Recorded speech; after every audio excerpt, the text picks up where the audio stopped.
Sir আমাদের জানার বিষয় ছিল যে তরুণ প্রজন্ম নিয়ে, বিশেষ করে আমরা আইআইবি বেসিক্যালি কাজ করছি হচ্ছে কি নেক্সট জেনারেশন বা নেক্সট লিডারদের নিয়ে, এবং অলরেডি যারা প্রফেশনে আছে, যারা সার্ভাইভিং সিচুয়েশনে আছে, যারা সামনে লিডার হবে, আপনাদের মতো হবে, তাদেরকে নিয়ে আমরা কাজ করছি।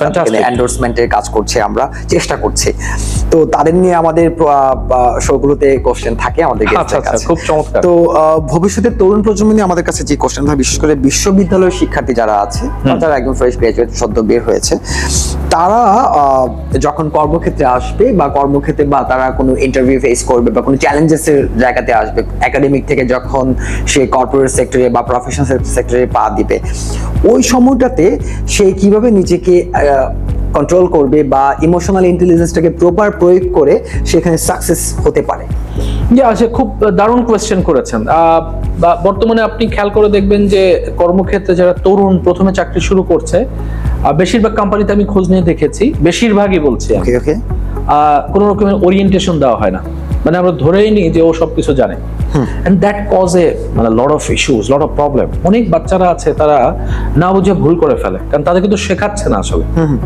এটা আমি আপনাকে গ্যারান্টি দিয়ে বলতে পারি। আমি একাডেমিক ইউনিভার্সিটিতে আমি প্রায় 10টার মতো ইউনিভার্সিটিতে কাজ করেছি, একটা ইউনিভার্সিটি ছাড়া বাকি 9টাতে আমি কখনো দেখি নাই যে কোনো ওরিয়েন্টেশন বা ট্রেনিং আছে।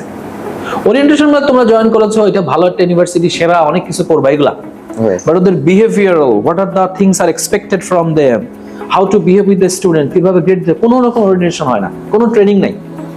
তো সেরকম জায়গায় আমি বলবো যে যারা এই প্রোগ্রাম দেখবে আজকে, তারা তাদের জন্য কিছু গাইডলাইন্স দিয়ে দিই। নাম্বার 1 থিং করতে হবে, যেটাকে আমরা বলছি সেলফ অ্যাওয়ারনেস, মানে আমি কিসে ভালো আর কোন জায়গায় আমার দুর্বলতা আছে, যে দুর্বলতাগুলো আমার ওয়ার্ক প্লেসে আমার জন্য সমস্যা হতে পারে, ওইটা আমাকে আগের থেকে প্ল্যান আউট করে ওয়ার্কআউট করে যেতে হবে। নাম্বার 3। 2 নাম্বারটা হচ্ছে আমার কমিউনিকেশন স্কিলটা বেটার করতে হবে, বিকজ আমরা যখন ইউনিভার্সিটি থেকে যখন কর্মক্ষেত্রে যাই, ইউ সি দ্যাট কলেজ থেকে ট্রানজিশন হয়েছে একটা ইউনিভার্সিটিতে, এটা আমরা শিখি না। আবার ইউনিভার্সিটি থেকে কর্পোরেট, এটা কিন্তু ডিফারেন্ট একটা প্লেস, বাট এই কমিউনিকেশনটা আমাকে শিখতে হবে। The way I talk to my teacher and the way I talk to my boss or আমার colleague, that is very different. Plus the way I talk to my peer, আমার client even, right, প্রত্যেকটা কিন্তু আলাদা। দেখেন, it's not so easy. আবার এটা easy যদি আমার ইমোশনাল ইন্টেলিজেন্স ভালো থাকে, বিকজ আমি একইভাবে সবার সাথে কমিউনিকেট করতে পারবো না। কিন্তু বাংলাদেশের বর্তমানে যে তরুণদেরকে আমি দেখছি, বা গত ইভেন আমাদের সময়কারও বাচ্চা লোকজনকে আমি দেখেছি, তারা সবাই একইভাবে সবার সাথে কমিউনিকেট করে। কেন? কমফোর্টের বাইরে যেতে চাচ্ছে না। এটাকে আমরা আবার কিন্তু কানেক্ট করতে পারি লেফট ব্রেন রাইট ব্রেনের সাথে।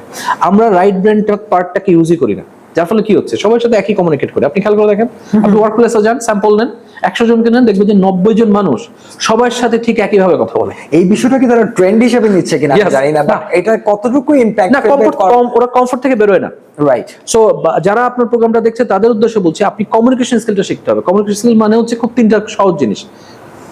হাউ আই টক, আমি কিভাবে কথা বলি। 2 নম্বর হচ্ছে আমি যেটা বলতে চাই সেটা বুঝাইতে পারি কিনা। 3 নাম্বারটা হচ্ছে আমি অন্যের কথা ঠিক মতো বুঝি কিনা। এই 3টা জিনিস, এই 3টা জিনিসই আমরা পারি না।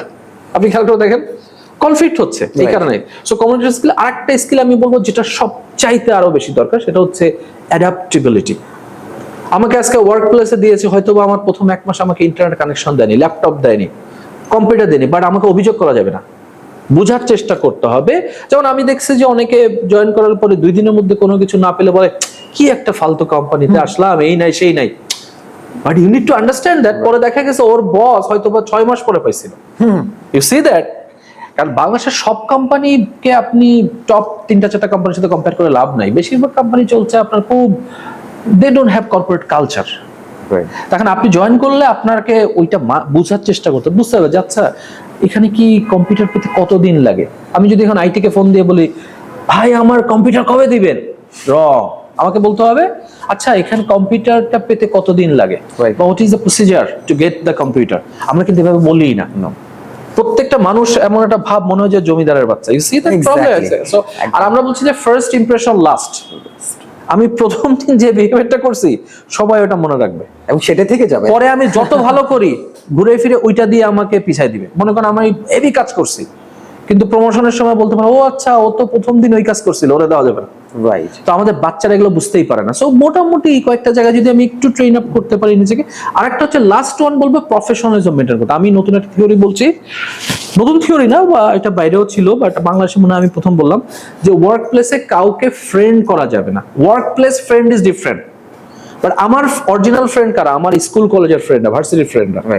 আর আমার ওয়ার্ক প্লেসে সবার সাথে আমার প্রফেশনাল বাউন্ডারি হবে, প্লাস দু একজনের সাথে আমার ঘনিষ্ঠ সম্পর্ক হতে পারে, বাট এতটাও না যে তারা আমার সবকিছু জানে। আমরা যেটা হয় ওয়ার্ক প্লেস ফ্রেন্ডকে আমরা যেটা করি বাসায় নিয়ে যাচ্ছি, এগুলো কিন্তু খুব নেগেটিভ হয়ে যায় অনেক সময়। কারণ আপনাকে একটা তথ্য দিই, মনে করেন আপনি একটা ফ্রেন্ড আছে আপনার ওয়ার্ক প্লেস খুবই ঘনিষ্ঠ, আপনি তাকে আপনার বাসায় নিয়ে গেছেন, ওই ছেলেটা বুঝে বা না বুঝে হয়তো বসের কাছে এমন একটা আপনার বাসার জিনিস কমিউনিকেট করেছে যেটা আপনার জন্য নেগেটিভ হয়ে যেতে পারে। So we have to be very very careful. এই জন্য আমি একটা থিওরি বলছি যে in your work place nobody is your friend, but each and everyone has the potential to become your enemy.